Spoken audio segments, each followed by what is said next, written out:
헤어롬 시청자 여러분 안녕하십니까. 차 한잔에 도는 밤 시간입니다. 지금 이거 저기 저 LCT 보이시죠? 화려한 LCT. LCT가 보이면 벌써 뭐 감을 딱 잡으시겠네요. 주차장에 들어가려고 지금 대기하고 있는 상황입니다. 그래서 우리 헤어롬님이 너무 지금 오래 걸릴 가능성이 높다. 일단 하나 찍자 하셔가지고 하나 지금 하겠습니다. 지난 시간에 예고해드렸던 대로 석가는 페르시아의 황제였다. 뭐 이 부분, 이 코너 지난번에 그 석가모니가 되기 전에 고타마 시다르타의 이 부인은 3명이었다. 요거까지 했죠, 그죠? 여기까지 했고, 그 다음에 9번, 9번째 제목 정치적인 압력입니다. 요 부분 책 본문을 읽어드리겠습니다. 아이고 왜 이렇게 헷갈리나? 이거 좀 잡아주세요. 이거 책을 하려고 하니까 잘 안 된다. 흔들지 말고. 이거 지금 앞에 번호가 차 번호가 자꾸 나와서 안 되겠다. 이거 들어야 돼. 처음 태어났을 때 가우타마 시다르타는 샤캬족과 카필라의 희망의 존재였다. 그들은 자신들도 코살라와 같은 강대국의 백성이 될 수 있다는 기대에 부풀었다. 순전히 뭐 저의 내피셜입니다. 그런데 그것은 단지 그들의 희망사항에 불과했다. 가우타마 시다르타 왕자는 사치와 향락을 즐기면서도 이건 뭐 틀림없는 거죠. 시녀가 6만 명인데 그것도 자기도 아니고 자기 마누라 시녀가 두 번째 마누라인가 세 번째 마누라 시녀가 6만 명이면 뭐 자기 시녀는 뭐 엄청났겠죠. 자, 가우타마 시다르타 왕자는 사치와 향락을 즐기면서도 왕자의 의무는 다하지 않았다. 그는 시간이 나면 군대의 조련보다는 사색에 빠지기 일쑤였다. 그것이 그 나름대로 해결책을 찾는 노력이었을지라도 끝으로는 현실로부터 도피하는 것으로밖에 보이지 않았을 것이다. 사실 군사훈련과 같은 행동은 코살라를 자극해 도를 넘는 간섭이나 대대적인 침공을 유발할 수도 있다. 가우타마 시다르타 왕자는 유혈 참극을 불러올 수도 있는 군사적인 수단 외에 외교적인 해결책 등을 모색했을 수도 있다. 이 방법은 아주 현명해 보인다.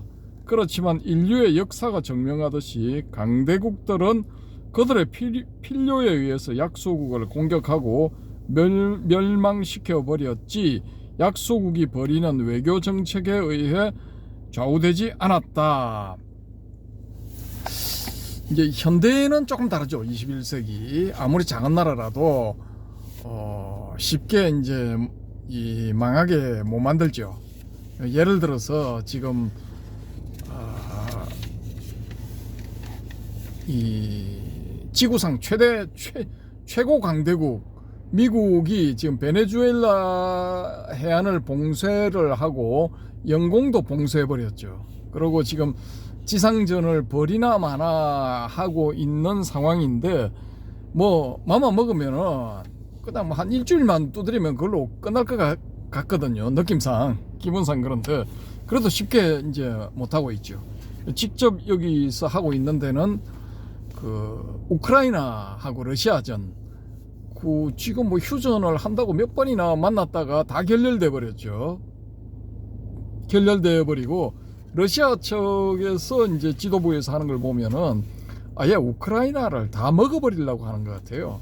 옛날에 뭐 자기들 땅이었으니까 다 이제 이 침공을 해서 병탄해서 자기네 영토에 편입을 시키려고 하는 것 같습니다. 일단은. 근데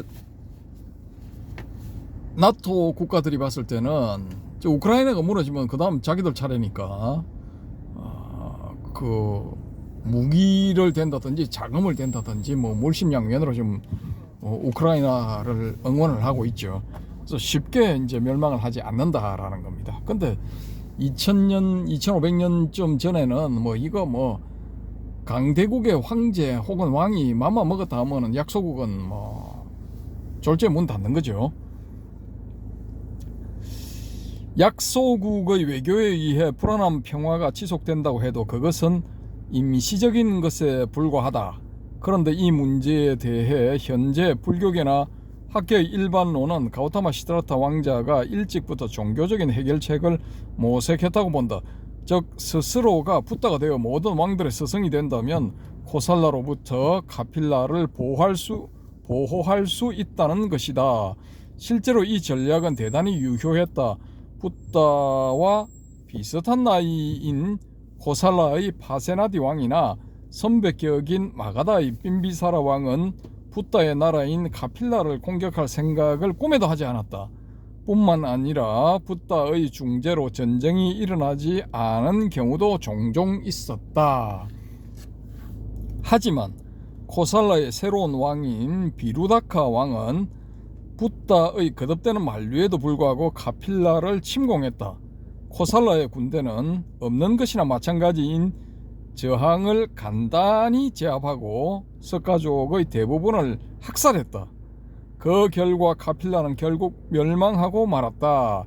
이에 가우타마 시다르타 붓다는 머리에 불이 붙은 것과 같은 정신적인 고통을 느꼈다. 본인이 직접 한 말이거든요. 이건 내 머리가 지금 불타는 것 같아. 뭐 이런 그 언급이 이 니까야에, 니까야, 여러분 뭐 좋아하시는 니까야에 들어 있습니다. 자, 이 경우 역시 물리적인 뒷받침을 해주지 못하는 평화는 오래가지 않는다는 것을 잘 보여준다. 샤캬족은 자기 종족의 한 사람인 가우타마 시다르타가 붓다가 됨으로써 최고의 자부심으로 가득 찬 영광된 수십 년을 보냈지만 결국 비극적인 최후를 맞이하고 말았다. 이게 이제 뭐 좀 뛰어나거나 힘 좀 쓸만한 그런 남자들은 다 출가했어. 거의 대부분 출가했어. 그러니까 뭐 싸울 만한 사람이 있습니까? 없지. 그러니까 군사적으로는 거의 제로 베이스야. 이거는 땅 짚고 헤엄치기로 카필라는 이제 먹을 수가 있었던 거죠. 그러니 이게 하여튼 잡자득이야 이것도. 샤캬족은 자기 종족의 한 사람인 가우타마 시다르타가 붓다가 됨으로써 최고의 자부심으로 가득 찬 영광된 수십 년을 보냈지만 결국 비극적인 최후를 맞이하고 말았다. 필자가 여기서 가지는 의무는 샤캬족 가운데 이런 결말을 예측한 사람이 아무도 없었을까 하는 점이다. 전투를 전문으로 하는 군사 집단이었을 가능성이 높은 샤캬족이 무력을 포기하는 방법으로 가는 것을 과연 아무도 반대하지 않았을까? 사실 카필라의 무력은 가우타마 시다르타 왕자 때문에 약해졌을 가능성이 대단히 높다. 불경 등의 자료에 의하면 붓다 스스로 자신이 왕자 시절에 엄청난 호사를 누렸음을 고백하고 있다. 그런데 이런 호사에 반드시 필요한 것이 바로 경제력이다. 과연 당시 카필라의 경제력이 가우타마 시다르타 태자의 호사를 뒷받침할 수 있었을까? 현재 카필라성, 즉 카필라바스투로 추정되는 곳은 두 지역이다. 인도에 속해 있는 피프라흐와와 관련된 자료는 다음과 같다. 1898년 직경 35m, 높이 6.5m의 벽돌 탑 발굴. 탑 안에는 모두 5개의 사리병 발견. 사리병 1개에 새겨진 문자가 이것은 샤캬족의 붓다인 세존의 사리병으로 명예로운 형제자매들이 모신 것으로 해독됨. 여기에 대해서 크리스토퍼 백위더 교수는 말짱 그 사람 말이지 글자가 이런 식으로 해독된다는데 나는 동의할 수 없다라고 주장하십니다. 자, 열반 직후 샤캬족 사람들이 가져간 사리를 모신 탑으로 추정됨. 이거부터 열반 때 이 혁야족 사람들도 참석을 해서 뭐 제가 됐는지 뭐 하여튼 뭐 일부 살이라고 모시고 갔거든요. 그걸 모신 탑으로 추정된다라는 거죠. 자, 두 번째, 1970년에 발견된 도기 종류의 파편들과 항아리 뚜껑 발견. 한 개의 파편에 새겨진 문자가 이 절은 데바푸트라가 카필라바스투의 절에 기정하는 것으로 해독됨. 괄호 열고 데바푸트라는 쿠시안 왕조의 카니시카 왕으로 추정됨. 쿠시안 왕조의 카니시카 왕이 기정을 했다라는 거죠. 근데 그 기정했다는, 절을 기정했다는 그런 흔적이 도기 종류의 파편들과 항아리 뚜껑 발견했는데, 한 개의 파편에 새겨진 문자를 해독해 보니 이 절은 데바푸트라, 즉 카니슈카 왕이 카필라바스투의 절에 기정하는 것으로 이제 해독이 되었다라는 거죠. 그래서 이 피프라우아 지역이 이제 카필라바스투다라는 뭐 이런 주장을 한다, 이런 이야기입니다. 항아리 뚜껑에 새겨진 문자는 카필라바스투로 해독됨. 그 다음에 세 번째가 1975년 서남쪽 1km에 있는 간와리아에서 거대 건축물의 아랫부분 발견.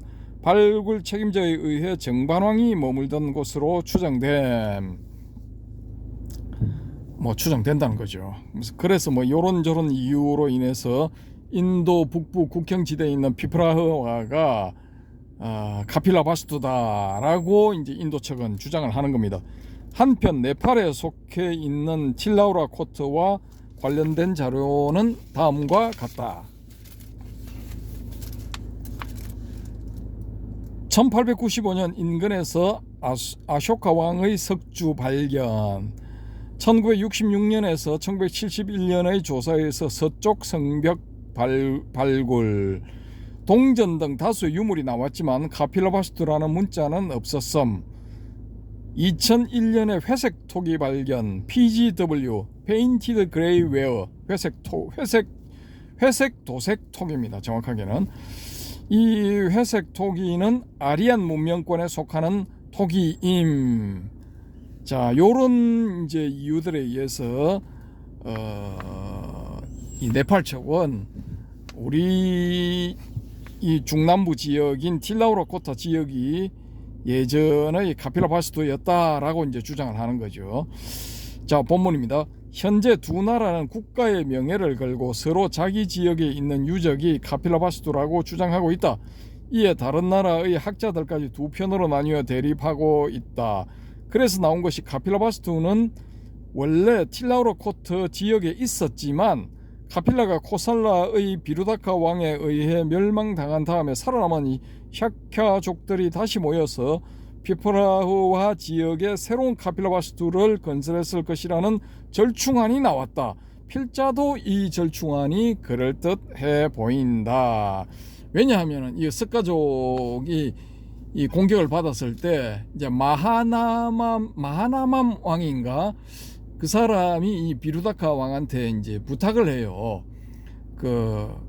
내가 저 물속에 들어가서 있을 동안만이라도 학살을 멈춰다오. 그렇게 해서 그 좋다 해줄게 했거든요. 근데 30분이 지나도 안 떠올라. 그래서 사람을 시켜 들어가 보니까 그때 당시에 카필라바스투의 왕이 큰 나무의 뿌리에, 물속에 있는 나무의 뿌리에 자기 머리를 거기 메어버린 거예요. 그러니까 자살한 거지, 물속에서. 그러니까 떠오를 리가 있나. 그렇게 했으라도 이제 자기 종족을, 샤캬족을 도피를 시킨 겁니다. 그때 도피를 했던 일부 주민들이 이제 이 피플라흐아 쪽으로 가서 제2의 카필라바스투를 건설했지 않았나라는 겁니다.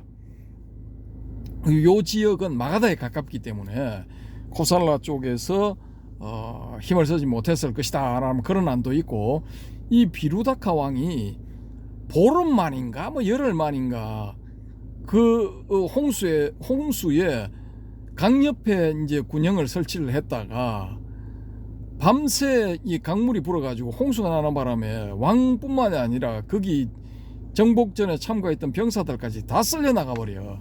다 죽어. 예.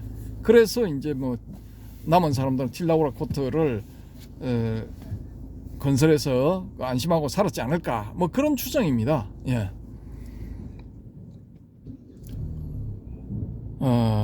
틸라우라 코트 동남쪽으로 약 20km 지점에 룸비니가 있고, 피프라흐와에서 동북쪽으로 약 13km 지점에 역시 룸비니가 있다.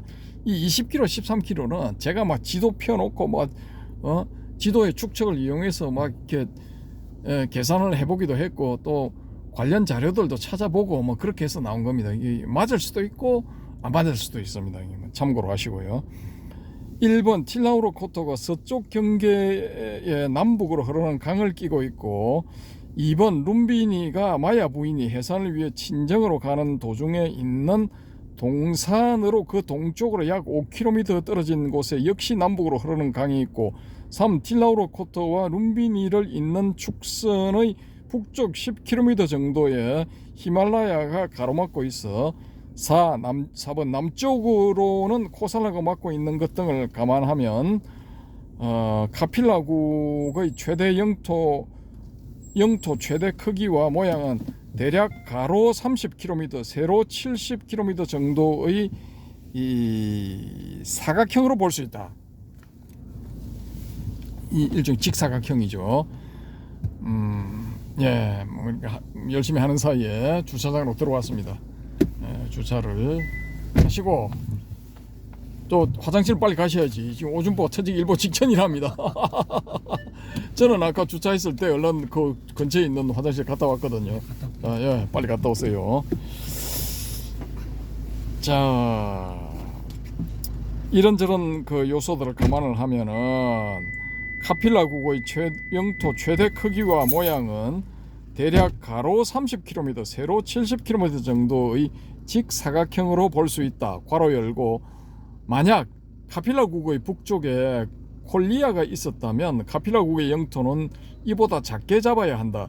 나아가 실제로 카필라가 단순한 성읍국가였다면 카필라 성과 성 부근만이 영토였을 것이므로 이런 추정 자체가 무의미하다.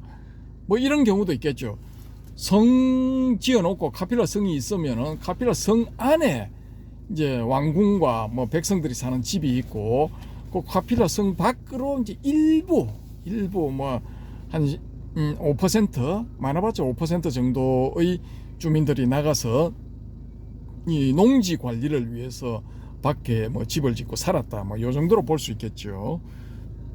그런 경우에는 이제 뭐 조그만하죠. 진짜 조그만한 나라. 예. 아무튼 뭐 가로 30km, 세로 70km라고 봤을 경우에 이는 210제곱킬로미터의 면적으로 605제곱킬로미터인 서울의 3분의 1에 해당한다. 그렇다고 카필라의 인구가 서울 인구 1000만 명의 3분의 1 정도라고 할 수는 없다. 이 지역은 지금도 그렇지만 당시에도 대부분이 농경지였을 가능성이 높기 때문이다. 아마 정반왕의 막내 동생인 감로반왕의 이 소유 토지에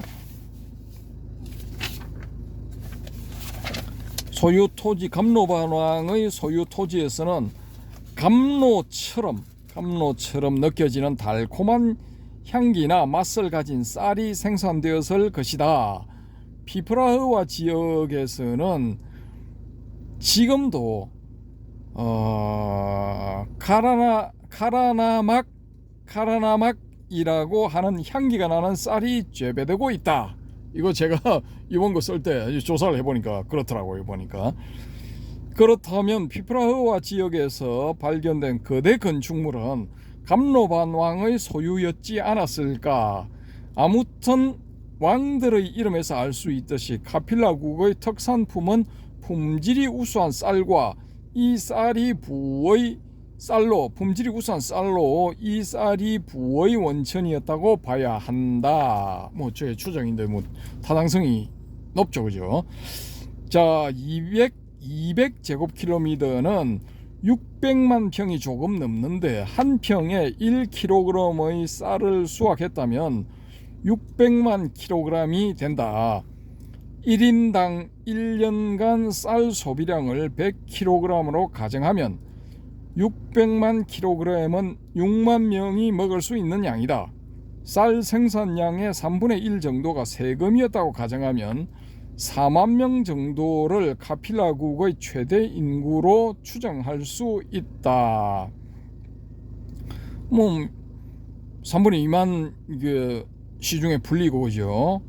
일반 백성이 이제 이 생계를 위해서 쓸 수 있었던 거니까 6만 명분 중에 4만 명분 정도만 이제 풀렸다는 거죠. 그러면은 카필라국의 인구는 우리가 4만 명 정도로 추정을 할 수 있다라는 의미입니다. 일단 4만 명 모두 샤캬족이라고 하고 계산해보자.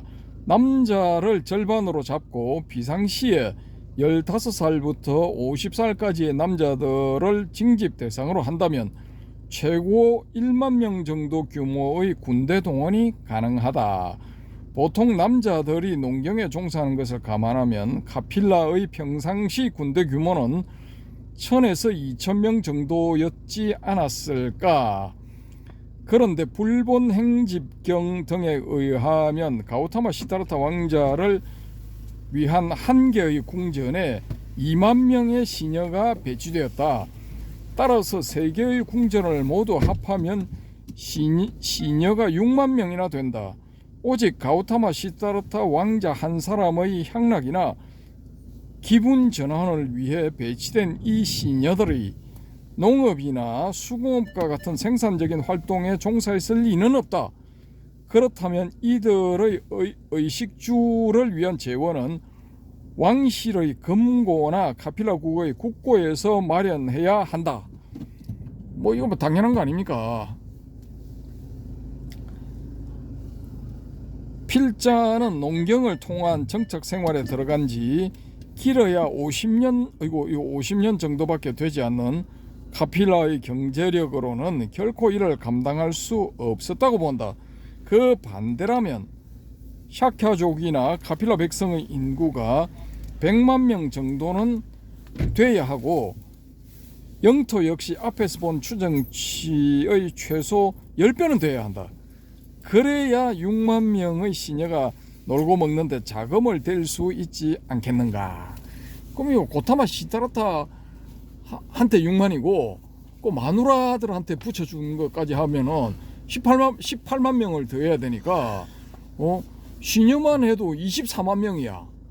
그러면 정반왕이니 뭐 백반왕, 곡반왕, 감로반왕 뭐 이런 사람들 또 뭐 시녀, 그 사람들 아들 딸들 또 시녀 뭐 기타 등등 하면은 시녀만 해도 한 30만 명이 될 수 있어. 그러면 30만 명이 이거 그냥 의식주 뭐 그냥 놀고 먹는 거야. 쉽게 말해서 이 사람들이 무슨 생산적인 일에 종사를 했겠습니까? 그러면은 이 카필라국의 인구가 얼마나 돼야 돼? 뭐 한 500만에서 1000만 명은 돼야 이거 감당할 수 있지 않겠습니까? 그게 순뻥이야. 불경도 뻥이야, 뻥. 자, 본문 갑니다. 이 경우에 카필라국은 적어도 10만 명의 정예병력을 동원할 수 있는 군사 강국이므로 코살라를 두려워할 필요가 전혀 없다. 이게 시녀가 6만 명이라고 봤을 경우에 인구가 100만 명 정도 되니까 그러면 최소 10만 명 이상의 정예병력을 동원할 수 있으니까 코살라 뭐 한 붙어보자 뭐 이렇게 될 수도 있는 거죠. 반대로 조공을 바칠 정도로 토번 7에서 9세기의 티베트 왕국의 명칭, 반대로 조공을 바칠 정도로 토번을 두려워했던 당나라처럼 코살라가 카필라국의 눈치를 봤을지도 모른다. 뭐 이게 뭐 추정이 당연히 뭐 이렇게 될 수 있죠. 인구 100만 명에 정예병 10만 명 동원할 수 있다 하면은 아무리 뭐 코살라가 뭐 강대국이라 해도 붙으면은 이쪽도 데미지가 코살라 쪽도 데미지가 심하죠. 그러면 마가다한테 바로 당하죠, 그죠? 그러니까 될 수가 없는 거지. 설령 그렇다고 해도 왕자 한 사람을 위해 대기하는 6만 명에게 재화를 쏟아붓는 것은 어리석은 낭비에 불과하다. 미친 짓이지 이게. 과연 군사 집단으로 상무 정신이 몸에 배어 있을 샤캬족이 유휴 인력 6만 명에게 국가의 자원이 낭비되는 것을 그냥 보고만 있었겠는가? 만약 이런 상태가 지속되었다면 과중한 세금에 시달리는 백성들의 삶은 엉망진창이었을 것이다. 인구는 4만 명밖에 안 되는데 신여가 6만 명. 이거 뭐야 이거? 백성들 거 다 뺏어와도 그죠? 이거 뭐 유지가 될똥말똥이죠. 유지 안 되지, 다 뺏어도. 아무튼 뭐 이렇게 되면 세계의 궁전에 배치된 신녀는 200명씩이고 궁전들 역시 그렇게 클 필요가 없다. 요 앞에 또 문장이 있네요. 만약 이런 상태가 지속되었다면 과중한 세금에 시달리는 백성들의 삶은 엉망진창이었을 것이다. 필자는 여기서 황당하게까지 한 6만 명의 신녀 숫자를 600명으로 줄일 필요가 있다고 본다. 이렇게 되면 세계의 궁전에 배치된 신녀는 200명씩이고 궁전들 역시 그렇게 클 필요가 없다. 나아가 200명으로도 한 사람, 즉 시다르타 왕자의 여흥을 위한 가무단을 충분히 꾸릴 수 있다. 이거 뭡니까? 이거 현대판 대한민국에서 유행하는 용어로 바꾸면은 시다르타 왕자를 위한 기범조야 200명은. 충분히 가능하죠 이거. 이 숫자는 4만 명 정도로 추산되는 카필라 백성들의 숫자나 경제 규모와도 잘 어울린다. 필자는 이 600명의 시녀조차도 카필라 사람들에게는 부담스러웠을 것이라고 본다. 이 비생산적인 소비 전문 집단에게 소모되는 경제력이라면 600명의 병사들로 구성된 전투단을 운영할 수도 있다. 이거 뭐 태스크포스 특별 전투단 얼마든지 가능하죠. 600명이면은 일개 대대 만들 수 있겠네요, 그죠? 이 해병대나 아니면은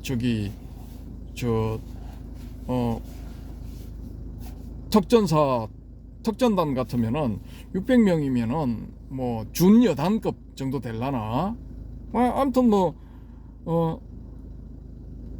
강력한 군사 집단을 하나를 만들어낼 수 있다라는 거죠. 자, 본문 갑니다. 그런 전투단이야말로 코살라의 침략에 대한 공포 속에서 사는 샤캬족에게 절실하게 필요하지 않았을까? 적어도 전련성왕이 될 수도 있다는 예언을 받은 왕자라면 자신을 위해 배치된 600명의 신녀를 마다하고 600명의 병사를 요구해야 정상이 아닌가? 요게 이제 알렉산더 스타일이죠, 그죠? 알렉산더 스타일. 그런데 이거 고타마 시다르타 스타일은 뭐냐? 신녀들 뭐 600명 데리고 막 밤낮으로 노는 거야. 궁전 옮겨가면서 뭐 이렇게 질펀하게 놀았다는 거를 고타마 시다르타 스카모니불의 스카모니불이 직접 말한 그런 이야기에서 우리는 추정을 해볼 수 있는 겁니다. 자기가 뭐 비단 옷도 뭐 카시에서 나는 최고급 비단으로 된 그런 옷만 입었다 그러고 철철이 뭐 우기니 뭐 여름이니 겨울이니 거기에 맞춰서 뭐 자동적으로 뭐가 조절되는지 그건 모르겠지만 아무튼 뭐 그런 궁전들에서 호사스럽게 사는 거예요. 이건 뭐 부정할 수가 없어. 쉽게 말해서 주지용림에 빠져 살았던 거야. 무슨 뭐 전륜성왕을 얼어 죽을 놈의 전륜성왕이야. 이것도 지난번 시간에 말씀드렸던 그 문다족의 뭐 어떤 그 시기들이 이거 자타카는 본생남이고 불소행찬 이런 거 요런 것도 이거 다 이거 만들어냈을 가능성이 높아. 불소행찬은 뭐 마명보살인가 뭐 썼다고 그러는데 그것도 또 좀 아리까리하죠, 그죠? 뭐 아니다 뭐 저자 모른다 뭐 이런 주장도 있고. 아무튼 이거 전륜성왕이 될 가능성은 사실상 제로야. 제로. 제가 봤을 땐 제로야. 이 양반이 전륜성왕이 되려고 했다면은 이거 이 스파르타의 어떤 왕자처럼 이렇게 행동을 했든지 아니면은 저기 뭐죠 이 알렉산더처럼 행동을 했다든지, 알렉산더도 뭐 10대 후반인가 그게 자기가 리더가 돼가지고 막 정복 전쟁에 나서죠, 그죠? 상무 정신, 뭐 검소하게 이렇게 생활하면서. 근데 여기는 궁전도 3개고 시녀도 뭐 최소 각 궁전에 200명씩 이렇게 자기 전담 기범조가 배치돼 있고, 뭐 삐삐빠빠룰라 뭐 진짜 뭐 기분 최고로 사는 거야. 뭐 세상이 어떻게 돌아가는지 모르고 주지 육림에 파묻혀 살았던 거지. 그러니까 사문유관 그게 진짜였다면 나가서 보니까 충격을 먹었던 거야. 안 그러고 일반 그때 당시에 일반 왕자들처럼 그렇게 살았다면 생로병사 그거 당연한 건데, 그걸 보고 쇼크를 받았을 리가 없는 거지. 예. 우리가 이 코먼 센스, 상식에 의해서 추정을 해보면 그렇다라는 겁니다. 어디까지나 저의 뇌피셜. 예. 요 초기 불탱이들은 또 화내면 안 돼. 뭐 그럴 가능성도 있다라는 거예요. 불경 등 어디에도 가우타마 시타르타 왕자가 시녀 집단을 해체시켰다는 언급은 없다. 그렇다면 적어도 마지막 결혼이 있었던 19살부터 29살에 출가하기까지 10년 동안 최소 600명의 시녀 집단에게 꾸준히 재정적인 지원이 계속되었다고 봐야 한다. 사실상 특별 대우를 받은 가우타마 시타르타 왕자에게는 미치지 못하지만 왕이나 왕자 등으로 불린 다른 왕족들도 직간접으로 시녀들을 거느렸을 것을 감안하면 카필라의 백성들이 지는 경제적인 부담은 막중했을 것이다. 그러니까 이게 옛말에 그런 말이 있지. 일장공성의 만골고라. 한 명의 장수가 공을 세우기 위해서는 10,000명의 병사가 해골이 되어야 된다 이거야. 딱 그 꼬라지지. 이게 정상적으로 돌아가는 나라 꼴이 아니었다라는 겁니다. 이게 말을 바꿔서 이야기하자면은. 아무튼 저의 내피셜. 자, 본문 다시 갑니다. 그나마 가우타마 시타르타가 전륜승왕이 될 수 있는 가능성이라도 보였다면 백성들은 고통을 참는 보람이라도 있었을 것이다. 뭐 나중에 이제 이 전륜성왕의 본국이 되면은 뭐 여러 가지 혜택이 있을 것 아닙니까? 그러면 뭐 지금의 어려움은 참고 뭐 기다릴 수도 있지만은 안 그랬다 이거야. 뭐 그냥 막 대놓고 놀았다라는 거지. 그래서 가능성이 굉장히 높아요. 본문 갑니다. 이처럼 경제 군사적인 시각에서 본다면 가우타마 시타르타 왕자는 말 그대로 국가와 민족에게 해를 끼치는 부담 덩어리라고 할 수 있다. 이런 부담감은 샤캬족의 대표 지도자인 정반왕에게도 작용했을 것이다. 아들에 대한 지나친 사랑과 과보호로 인해 10여 년간 엉뚱한 쪽의 국가 재정을 탕진한 왕이라면 그가 행정적인 능력이 뛰어날지라도 언제나 백성으로부터 환영받을 수만은 없다. 뭐 저는 이렇게 생각합니다. 일단 필자는 가우타마 시타르타 왕자가 29살이 됐을 때 10년 이상 누적된 백성들의 불만이 노골적으로 터져나와 가우타마 시타르타 왕자와 정반왕은 물론이고 왕실 전체의 구성원에게 큰 압력으로 작용하기 시작했다고 본다. 그 중에서도 특히 가우타마 시타르타 왕자를 향한 정치적인 압력은 대단하지 않았을까 라는 게 저의 주장입니다. 자, 이어지는 10번은 서방으로의 망명입니다. 드디어 이제 고타마 시타르타가 집을 나서서 저기 서쪽 지역 페르시아 지역으로, 그때 당시에 떠오르는 신흥강국, 그러니까 세계의 중심 제국인 페르시아로 넘어가는 거야. 근데 이 부분은 너무 길기 때문에 단독으로 해야 됩니다. 1시간 정도 걸릴 것 같아서 이만 여기서 이만 끊도록 하겠습니다. 끊고 또 다음번에 석가는 페르시아의 왕기였다 10번 서방으로의 망명을 전해드리도록 하겠습니다.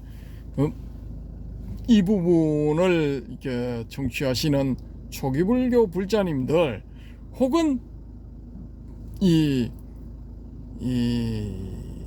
그냥 훌륭한 왕자였다 뭐 이렇게 알고 계시는 분들은 좀 쇼크를 받으셨을 것 같은데, 뭐 우리가 뭐 이렇게도 생각을 해봐야죠. 안 그렇습니까? 아니면 코딱지만한 동네에 그 나라에서 쌀 좀 난다 해가지고 이거 경전에 따르면 시녀가 6만 명, 택도 없는 소리. 그러니까 600명이라고 잡아도 이거 부담스럽다 이거예요. 이 600명은 고타마 시타르타 혼자만을 위한 기범조야. 이 기범조 600명이 그냥 의식주를 이 백성들의 세금으로 이렇게 부담을 해야 돼요. 얼마나 이거 피곤하겠어. 그때 당시에 백성들은 불만이 누적됐다고 봐요 저는. 예. 근데 그런 거를 이 6 내지 7세기 서력기원 후 6 내지 7세기 지금부터 1300년 1700년이네요. 아니다 1300년이구나. 1300년 혹은 1400년 전에 문다족들이 이걸 썼다면은 니까야를 썼다면은 문자화라 해야 되나 이거 뭐라 해야 되나. 아무튼 이거 기록을 했다면은 구두든 뭐 문자화든 기록을 했다면은 이걸 우리가 100% 믿을 수가 없다라는 거죠. 붓다의 인멸로 한 1000년 정도 지나서 이렇게 이 정착을 시키는 거니까 뭐 수정, 가감, 편집 뭐 이런 게 막 이렇게 됐다고 볼 수가 있는 거죠. 그러니까 좀 전에 제가 말씀드렸다시피 경전에 시녀가 6만 명이다. 아유, 그거 진짜 어린 반푼어치도 없는 소리죠, 그죠? 예. 그래서 이게 좀 불경을 대할 때 그런 점들을 감안을 해서 뺄 건 빼고 또 우리가 좀 더해줄 건 더해주고 이렇게 우리도 수정 가감을 해서 이렇게 보자라는 겁니다. 그래서 단적으로 말씀을 드리자면은 니까야에 나와 있는 반복되는 구절 이렇게 온에 대해서 계속 끊임없이 반복되고 있고 뭡니까 무상고무화 이 부분도 계속 반복되고 있고 그렇거든요. 그러니까 이거는 이 편집자의 의도가 반영되었지 않나 저는 일단 그렇게 봅니다. 이게 하여튼 지 마음대로 한 거야. 그러니까 보는 사람들이 현대에서 이렇게 모든 정보를 가지고 비교 분석을 해볼 수 있는 현대인들, 우리가 이건 알아서 그런 것들을 다 감안을 해서 이 해설 내지 해석을 해야 된다라는 게 일단 저의 뇌피셜입니다. 그냥 거기서 나오는 문자 곧대로 1.1획도 바꾸지 말고 그대로 할 필요는 전혀 없다라는 겁니다. 아무튼 제 생각은 그렇습니다. 자, 요점에서 석가는 페르시아의 황제였다. 이 부분에 관한 낭독과 해설이라고 해야 됩니까? 마치도록 하겠습니다. 감사합니다.